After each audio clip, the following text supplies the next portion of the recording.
दोस्तों, nuclear weapons का होना एक देश के लिए डबल एज स्वॉर्ड जैसा है। मतलब एक तरफ तो ये पावर, माइट और डिटरेंस का सिंबल है, पर दूसरी तरफ बहुत बड़ी रिस्पॉन्सिबिलिटी भी रहती है। लेकिन प्रॉब्लम तब आ जाता है जब पाकिस्तान जैसे देश के पास में न्यूक्लियर वेपन आता है, और जो कि रिस्पॉन्सिबल बिल्कुल भी नहीं है, क्योंकि वो आपको आए दिन न्यूक्लियर थ्रेट की धमकी देते हैं। तो इसलिए देखो, आज के वक्त में हमने एक बड़ी डेवलपमेंट देखी है कि इंडिया ने रिसेंटली पाकिस्तान को न्यूक्लियर आर्सेनल के रेस्पेक्ट में पीछे छोड़ दिया है। और ये एक बहुत बड़ी डेवलपमेंट है, खास करके जब हम बात इंडिया और पाकिस्तान के रेस्पेक्ट में समझते हैं। लेकिन एक कंसर्निंग खबर यह भी है कि रिसेंटली चाइना ने काफी ज्यादा तेजी से अपने न्यूक्लियर आर्सेनल्स को बढ़ाया है, और यह सब कुछ हमें एक रिपोर्ट से पता चला है, जिसके बारे में आज हम डिस्कस करने वाले हैं इस लेक्चर में। तो आइए इन डिटेल समझने की कोशिश करते हैं इन सारे डेवलपमेंट को इस लेक्चर में, और इसका क्या इंपैक्ट इस रीजन में पड़ सकता है। So many things to understand here, but before that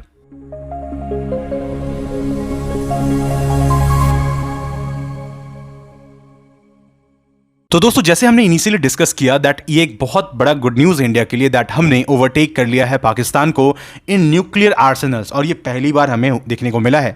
अब इस ऑफिशियल कंफर्मेशन को किसने पब्लिश किया है? तो ये पब्लिश किया गया है Stockholm International Peace Research Institute SIPRI की ईयर बुक 2025 में। वैसे सिप्री हर साल आप कहीं ना कहीं समझ लो कि अपनी रिपोर्ट्स को पब्लिश करता है जब बात आती है conflict, armaments, arms control and डिसआर्मामेंट के बारे में।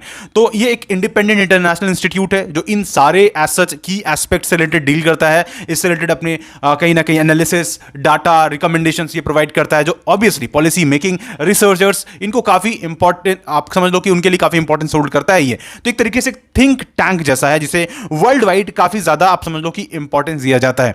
अब यहां पर हम बात कर लेते हैं कि इनकी रिपोर्ट क्या आई है, इन्होंने क्या एक्सप्लेन किया है सच अपनी रिपोर्ट में।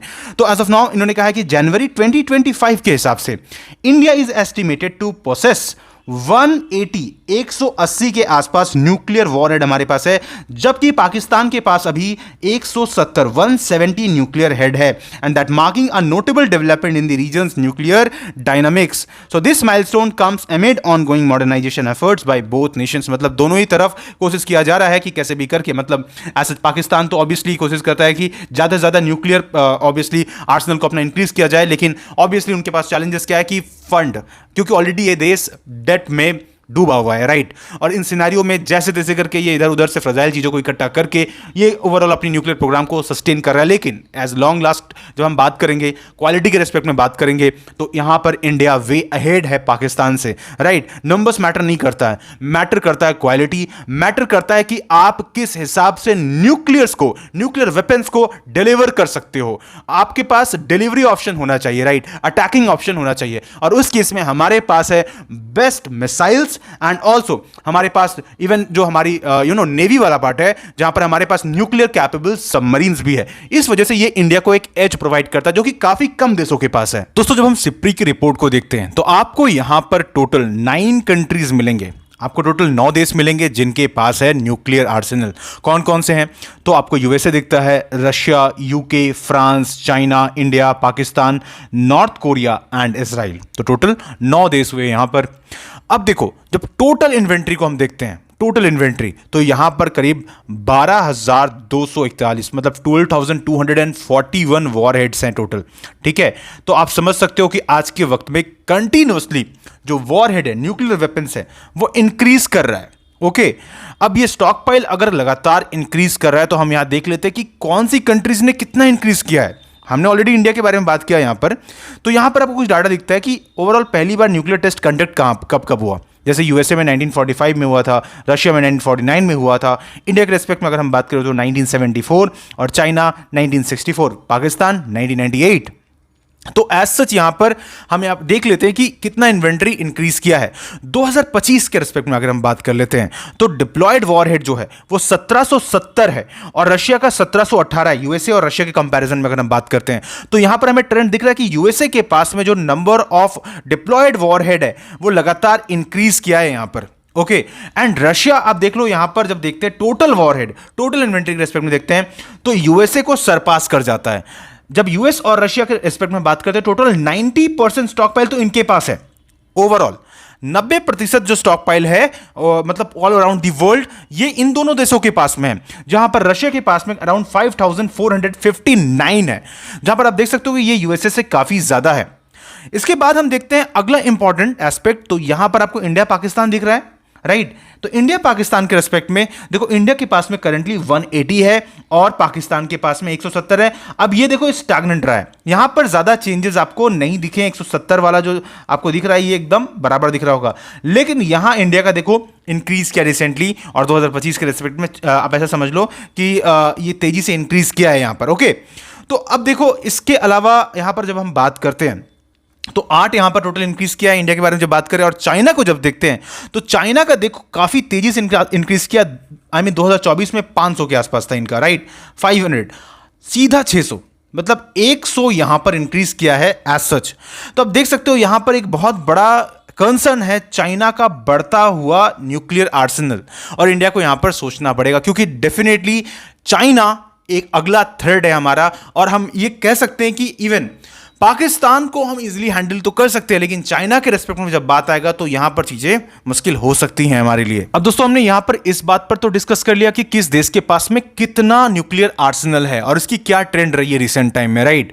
लेकिन इसके अलावा दूसरा सबसे इंपॉर्टेंट चीज जो मायने रखता है वो है डिलीवरी कैपेबिलिटीज। देखो डिलीवरी कैपेबिलिटीज जो होता है ना, ये काफी मायने रखता है, क्योंकि अगर आपके पास न्यूक्लियर आर्सेनल्स है, वेपन्स है, लेकिन अगर इन्हें डिलीवर करने के लिए अच्छी टेक्नोलॉजी नहीं है तो आप पीछे रह जाओगे। लेकिन वी आर वेरी ब्लेस्ड, क्योंकि हमारे देश में, इंडिया में आपके पास में तीनों ही, I mean land, air and sea, तीनों तरीके से हम यहां पर अटैक कर सकते हैं, लैंड, एयर एंड सी। जब लैंड के बारे में हम बात करते हैं तो वी हैव अग्नि सीरीज, राइट, जहां पर हमारे पास में अग्नि 1 से लेके अग्नि 5 तक है। इसके अलावा अग्नि प्राइम है हमारे पास में, एंड विद दैट हमारे पास में अभी रिसेंटली हम ऐसा कह सकते हैं कि अग्नि 6 की भी हम इस पर भी हम प्रोजेक्ट पर काम कर रहे हैं। तो एज सच ये जो टेक्नोलॉजीज है ये इंडिया को एक एज प्रोवाइड करती है। एंड ऊपर से अग्नि 5 के बारे में जब बात किया जाता है तो उसमें MIRV भी है, राइट। तो मल्टीपल वॉरहेड को वो ले जाकर हिट करने की ताकत रखता है। ओके, दूसरी तरफ में एयर बेस में बात करें तो हमारे पास में ऐसे डेफिनेटली फाइटर जेट्स है जो कैरी कर सकते हैं न्यूक्लियर वेपन्स को अगर नीड आया तो। सी में जब हम बात करते हैं तो हमारे पास में INS Arihant class nuclear submarine है, K सीरीज SLBMs है। तो ये दर्शाता है कि हम वेल कैपेबल हैं, और ऐसा ना बहुत कम देशों के पास में जहां पर आपके पास तीनों फोर्सेस, चाहे बात आर्मी हो या फिर एयरफोर्स हो या नेवी हो, तीनों के पास में कैपेबिलिटीज है, राइट। तो इस वजह से इंडिया को यहां पर एक अच्छा एज मिलता है। लेकिन हमें यहां पर और काम करने की जरूरत है, हमें और बेटर टेक्नोलॉजी को यहां पर करने की जरूरत है, मॉडर्नाइज करने की जरूरत है, और हमारे आर्सेनल्स को हमें इंक्रीज करना पड़ेगा। क्यों करना पड़ेगा? क्योंकि हमारे आसपास जो नेबर्स है, एक तरफ पाकिस्तान है, पाकिस्तान कोशिश तो कर रहा है लेकिन वो कर नहीं पा रहा है, क्योंकि डेफिनेटली इसके लिए रिसोर्सेज की जरूरत पड़ती है, और पाकिस्तान के पास में उस हद तक सुफिशिएंट नहीं है, क्योंकि ऑलरेडी इकोनॉमिक क्राइसिस फेस कर रहा है आज के वक्त में ये। दूसरी तरफ में चाइना है। अब देखो चाइना एक ऐसा देश है जो एक्चुअल थ्रेट है आपके लिए, और चाइना के पर्सपेक्टिव से जब हम सोचे तो चाइना वे अहेड है हमसे, 600 के आसपास उनके पास एक्चुअली आज को न्यूक्लियर वेपन है, और जो इस चीज को दर्शाता है कि क्यों इंडिया को भी कहीं ना कहीं बराबरी करने की जरूरत है यहां पर, और बूस्ट देने की जरूरत है। तो एज सच ये रिपोर्ट हमें एक गुड न्यूज तो देता है, लेकिन इसके साथ हमें एक रियलिटी भी बताता है कि अभी हमें और भी काम करने की जरूरत है, हमें और भी इन्वेस्टमेंट करने की जरूरत है, right. So this what we have understood so far with this report, and I hope you understood this lecture. और इसी तरह के और भी वीडियोस के लिए दोस्तों do subscribe to Shriram science. Thank you so much, मिलते हैं अगले लेक्चर में।